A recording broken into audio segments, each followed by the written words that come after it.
You're on, Mark. Welcome to our international press view. Sorry about the slight false start there, but no false starts from this man, Chris Moore. Chris, tell us all about it. Let's head straight to the Beijing Olympics, shall we, Mark? And with the Games almost upon us, a blanket of smog over the Chinese capital. That's making headlines around the world, not least because some papers are suspicious about whether the Chinese authorities are being honest about the extent of this problem. International Herald Tribune, Beijing weighs added pollution plans for Olympics.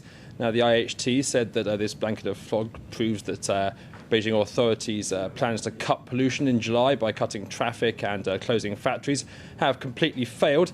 The paper says that US athletes are considering wearing masks to prevent respiratory infections, and they anticipate emergency measures from the Chinese authorities, perhaps moving up to 90% of vehicles from the roads of Beijing.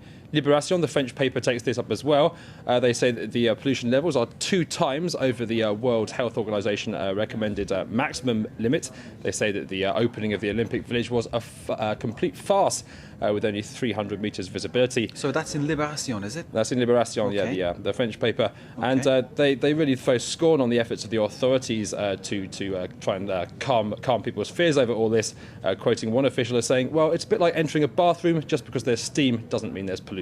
Yeah, it's one of these things. I've read somewhere that the grading system, which says that the sky is blue, says that it has to be sort of below 100 molecules of whatever it is that's making it dirty. And of course, that doesn't necessarily mean it will look blue. It won't look blue, no. Yeah, it's quite strange. It just sounds to me like a complete con, and obviously I wouldn't fancy, I'm going there for them because I don't fancy going for an early morning job. I don't think it's dangerous, Mark. You'll be fine. At least you're not competing. Thank you. Well, thank you very much, Chris, for that reassurance. I'll feel fine when I'm sick afterwards. What's next? Bernard Tapie, a very high-profile figure yes. here in France, slightly less so around the world. As a reminder, he's a businessman, former owner of Olympique Marseille Football Club.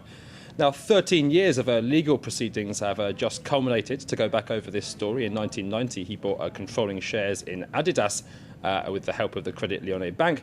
Crédit Lyonnais Bank got into trouble. Tapie agreed to relinquish those shares, and the Crédit Lyonnais then sold them on for twice the amount. Tapie was understandably a bit peeved, hence the court case, and he's just been awarded €285 million.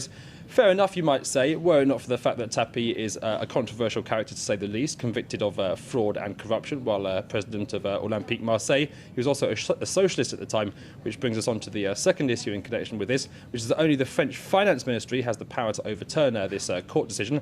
That's something that the ministry said it's not going to do. And we should remember, of course, that Tapie supported none other than Nicolas Sarkozy during the presidential elections, of course, not a socialist.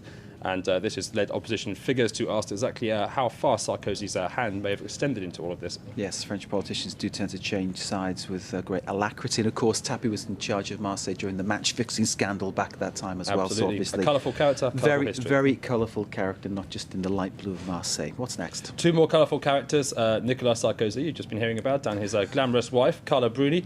Now, they've been given the Vanity Fair treatment, a 6-page article written by Maureen Orth, who's had the pleasure of meeting the presidential couple at the Élysée Palace.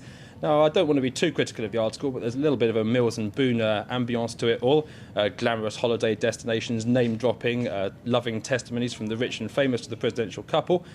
Carla Bruni, of course, her romantic past has been the subject of a lot of press coverage since her marriage to Nicolas Sarkozy. She sets the record straight on that as she sees it, saying that she's perhaps not been as much of a wild child as has been hinted in the past.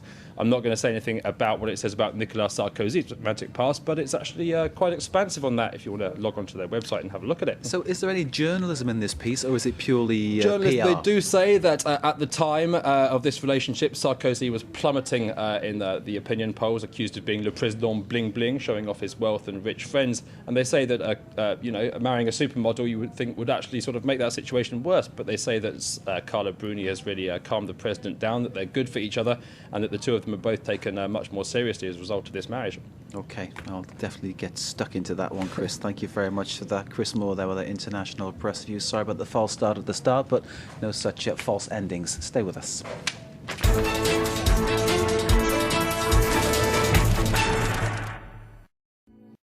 Business is brought to you by Dexia, the public finance bank.